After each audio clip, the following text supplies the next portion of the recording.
Winston Churchill once wrote that success is not final and failure is not fatal.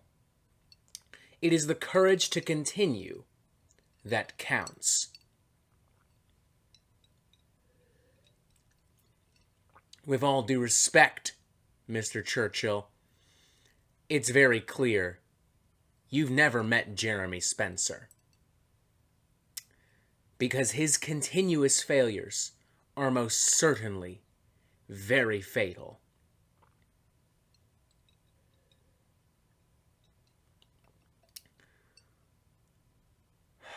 Here we go again. Strap yourselves in, ladies and gentlemen. Today we're talking about not one, but two brand new studio albums from the aforementioned Synner. And minor spoiler alert, not good. Not good at all.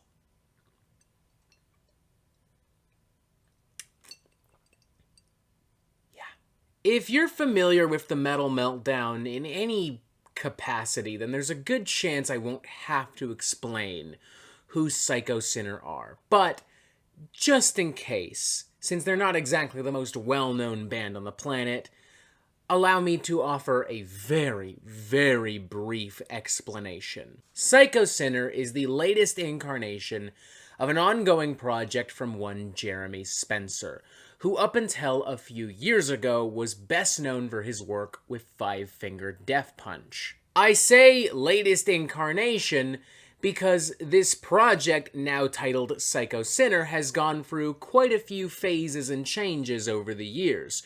Originally, Jeremy was performing raunchy, minimalistic pop music under the name Devil Daddy, and then in 2020, he decided Devil Daddy should be the lead singer of a heavy metal band, and thus launched Psychosexual, and thus released the album Torch the Faith. An album so heavily reviled and memed to hell and back that Jeremy then felt the need to remove Torch the Faith from all streaming platforms and to rebrand Psychosexual as Synner.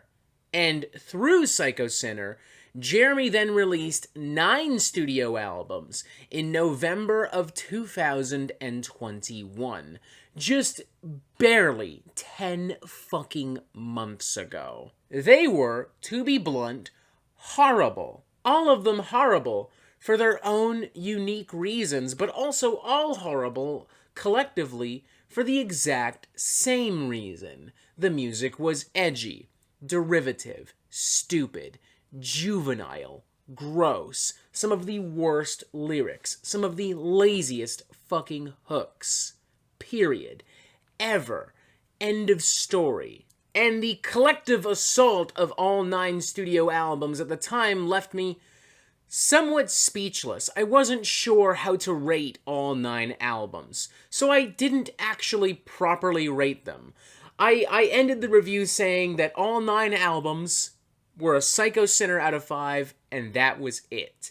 And while a small part of me knew that Jeremy Spencer would eventually release material again, there was also a small part of me that thought it would be a while. Because, the dude released 10 albums in the span of 15 months.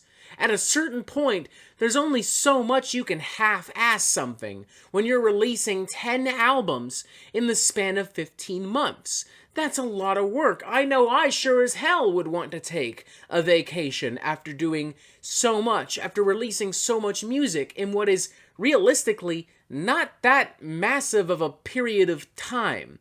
Anna, if you were to release 10 studio albums in the span of 15 months, would you not then immediately want to spend an extended period of time on a beach in Tijuana or at a pool in Las Vegas with a margarita in hand?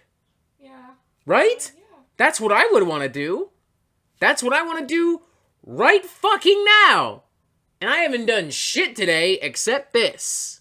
But no, Jeremy Spencer, a musical genius who is either not familiar with that Winston Churchill quote from before or far too familiar with it, decided he needed to release 2 more studio albums not even 10 months later. Dude couldn't even wait a year to release some fucking shit. Believe it or not, though, ladies and gentlemen, there is some good news. Or at the very least, some not as painful as usual news. For one, because there are only 2 albums as opposed to 9, this means that A, I'm not as annoyed as I was before, and B, there's more money and more effort being put into 2 albums as opposed to being spread across 9 albums. The production of these 2 albums, Demondelic and Eat the Flame, is significantly better. The guitar tone is a lot better.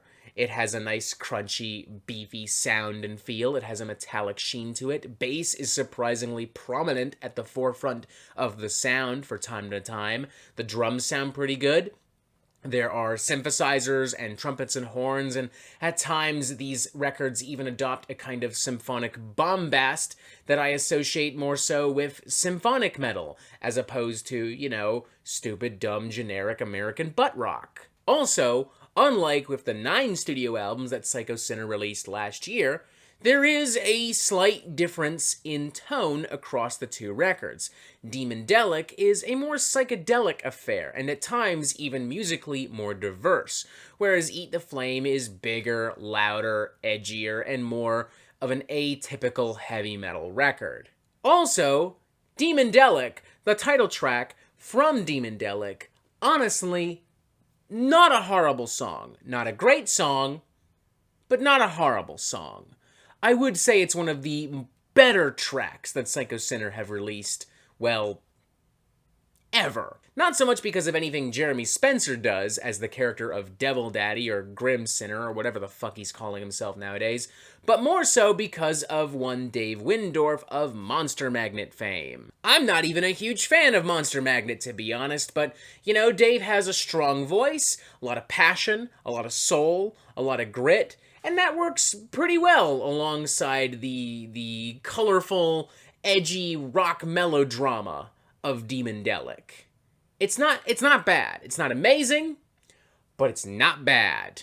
The bad news, though, ladies and gentlemen, is that Synner, even with a decent amount of money to actually put into the production of a couple of records, and even with the help of one Dave Windorf, is still fucking Synner. Jeremy Spencer is still a terrible songwriter, a buffoonish edgelord of epic proportions. He cries about cancel culture from time to time and how he's not allowed to say whatever the fuck he wants, which clearly isn't true because the man has released 11 studio albums in the past year alone and nobody has stopped him. But alright, Jeremy, go ahead and keep fucking crying or whatever, if that makes you feel better.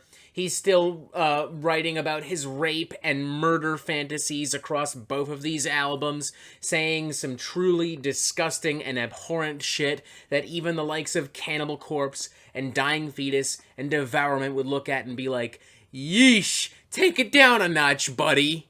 And his band, who I genuinely feel bad for at this point, I have to assume they're being held hostage in a basement somewhere, are still putting out the most generic, derivative, unintuitive, run-of-the-mill, basic bitch, cookie-cutter, hard rock and metal riffs and grooves fucking imaginable. There's Boogie Woogie Devilman, for instance, which is an extremely silly, over-the-top piece of butt rock drivel that honestly would not have been out of place on the last Rob Zombie record. There's Nail the Coffin Shut, which is an obnoxious piece of conservative pandering that sees Jeremy whining about how everyone is woke. No one's gonna let him say what he wants to say. Everyone is too sensitive, except for Jeremy. I guess he's not very sensitive as he whines throughout this fucking track. Once again, clearly he's able to say whatever he wants to say, because no one is fucking putting a stop to this fucking nonsense, but sure, go off, I guess, Jeremy. There's Hate in Your Heart, which even by the stupidly low standards of Synner, has one of the worst choruses, one of the most repetitive hooks I've ever heard on any track, on any Synner track, ever. Tracks like Eat the Flame, Bad Things Are Coming, Always Wear Black, Digging Up Bones, they're so simple, they're so edgy. It's absolutely the kind of shit that a group of teenagers would have made after hearing like fucking Pantera and Slipknot and Five Finger Death Punch for the first fucking time in their goddamn lives. There's also Deliver Us to Evil, which has Jeremy acting out what feels like a black metal nerd's ultimate revenge porn fantasy as he writes about burning down every single church in the world and, like, just destroying religion because it's all stupid and fake and dumb. Jeremy still has this habit of, like, taking the titles of, like, classic pop and rock songs and, like, adding, like, a negative connotation to them because I guess he thinks that that's really clever or funny or something like that. For instance, instead of Wish You Were Here, there's I Wish You Weren't Here, which honestly, even by his standards, that is so lazy. That is literally the kind of shit that I came up with as a kid. Like, me hearing Weird Al for the first time and being like, yo, I can write comedy songs. I can do that.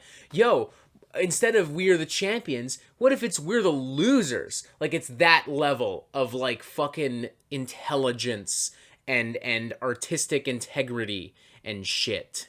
At a certain point, a good chunk of the music just kind of bleeds together, and the few standout moments you have come from, like, just pure moments of unadulterated, unabashed cringe and mayhem. A great example of both is Killing in a Bad Moon, which, believe it or not, is some, like, amateurish DJ Hero style mashup of, like, Rage Against the Machine's Killing in the Name of and Creedence Clearwater Revival's Bad Moon Rising. I am not exaggerating, folks. Like, hand on the Bible. I don't have a Bible. What do I have? I have Marvel Zombies.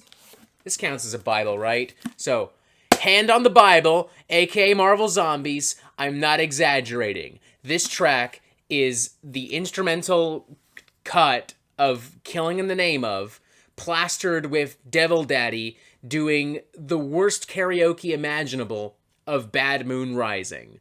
I wish I were exaggerating, folks. I fucking wish I were. I wish I were. I'm not. It's bad. Rage Against the Machine and the surviving members of Creedence Clearwater should absolutely unite, and they should sue Jeremy Spencer for defamation. That's how fucking bad this is. That is a supergroup that needs to happen, and they need to take this motherfucker to court immediately.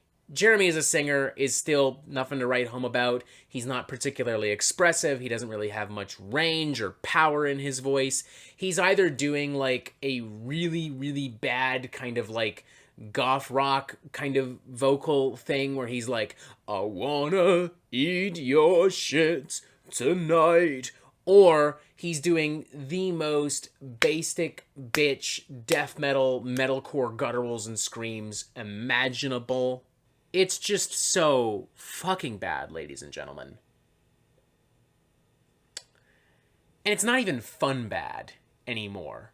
You know what I mean? Like, we were able to mock and meme the ever-living shit out of Torch the Faith and the Synner records from last year in a manner very similar to that of Nostalgia Critics' The Wall or Corey Feldman's Angelic to the Core, because, like, it was just so gross, so incompetent, so stupid, so edgy, that it just became, like, ironically really fucking funny. This, not so much. This proves once and for all, there's only so many times you can ironically or unironically beat a dead fucking horse.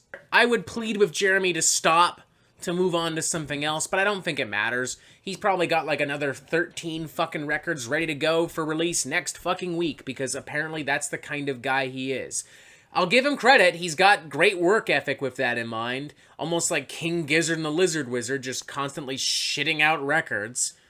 I don't know, maybe that's his goal. Maybe he wants to be the yang to King Gizzard's yin. I don't fucking know. All I do know is that these albums are terrible. They're the worst albums of 2022.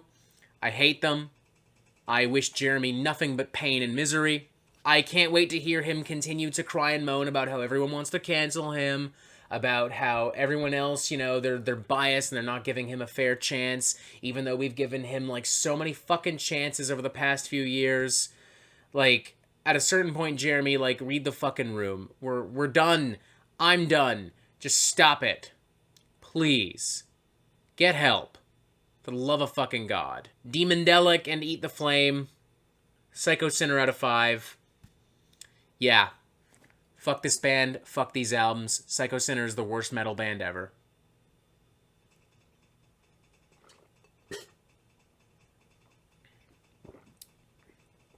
Ah! Fucking hell. How you doing? Okay. That is good. What's up? Just chilling. Just chilling? Yeah. Yeah? Wanna go cry? Sure. Wanna go in the shower and cry? Yeah. That's what I wanna do right now. You can do that. Yeah.